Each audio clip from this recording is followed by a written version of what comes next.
Permcath and Portacath, Permacath. Permcath, Portacath. That's all I know. That's all I've been knowed.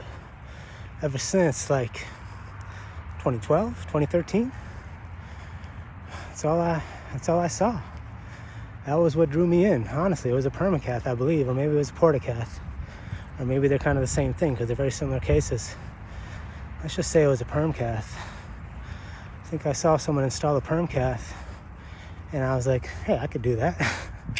I think I could do that. I was looking at it. I was like, this is kind of cool. This is semi-surgical, semi-radiological.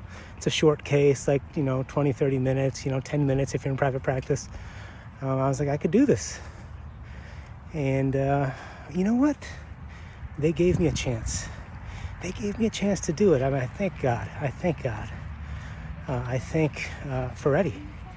I thank Stony Brook. I thank everybody in the IR department because they give people chances. They really do. Now, maybe they're not really giving it. Maybe that's just the way the market works. But there's no fellow there. And you're a resident. And if you're saying, I'll try a Permcath, they will give it to you. They're okay with it. And I thank God that I was up there on my own as an early resident trying to do a Permcath. Now, it all looked very easy until I was up there. Until I was up there on my own, it looked easy. And then I saw that it wasn't. Getting IJ access in a stable fashion is not easy right away. It takes effort. It takes time. You got to control your hand. You got to control the needle. You got to know what you're doing. You got to find good imaging planes. You do have to be a good radiologist. I swear to God, to be an interventional radiologist, to do image-guided procedures, you have to be a radiologist. And that's a testament to the fact that, unfortunately, this will never separate from radiology. You will always have to be a radiologist, even if the field does separate.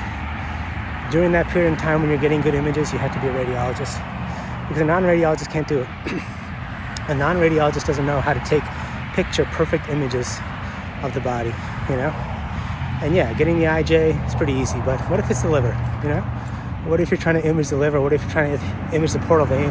What if you're trying to hit the portal vein to do a portal vein embo, right? You got to be a radiologist, unfortunately, in this game to do it right. And that's part of the good thing, and that's also part of the problem. But anyways, Permcaths and Portacath. I was doing that Permcath. I was up there fighting it out, and eventually I figured out how to do it. And I'll tell you what, if it's just Permcaths and Portacaths for me, I'm okay with that. And I can find happiness and peace in IR. But I feel for the people that think that they need a big case to make them happy. Because it might be there, but it might not, I'll be dead honest. I don't know how to do these big PE embolectomies. Never been there, right? I've seen this so-called clot porn on the internet. I don't know how to do that. I don't put 30 French devices through the groin and up into the pulmonary artery and suck clot out. Don't know how to do it. I've been propositioned before. Usually in the middle of the night, usually after midnight. I've been asked, can you run in here and do a PE thrombectomy? And I have to say, hey, I've got to bite my tongue. I've got to be real with them. I say, hey, my training and skill set does not allow for that. I don't have comfort in that procedure that you're asking me to do. Please call your vascular surgeon or interventional cardiology on call, And I apologize a little bit, but not too much.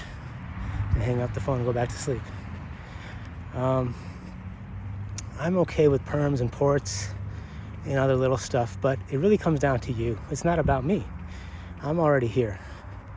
If you're looking at this field and you're looking at these big glamorous cases, thinking that's what you need to do, I would think twice. Because those cases can be there, but they cannot, and it's very hit and miss. Your life could become very hit and miss, and then maybe that's okay, because, who wants a regular old boring life, It's okay to be quiescent for some period of time and then to jump up and do a big case. I think that is part of the thrill of this field. And I'm guilty of that as anyone else. But the problem is that sometimes that quiescence can last a little longer than you'd like. And that can be hard to manage. That's something that I see talked about a little bit, but not nearly enough.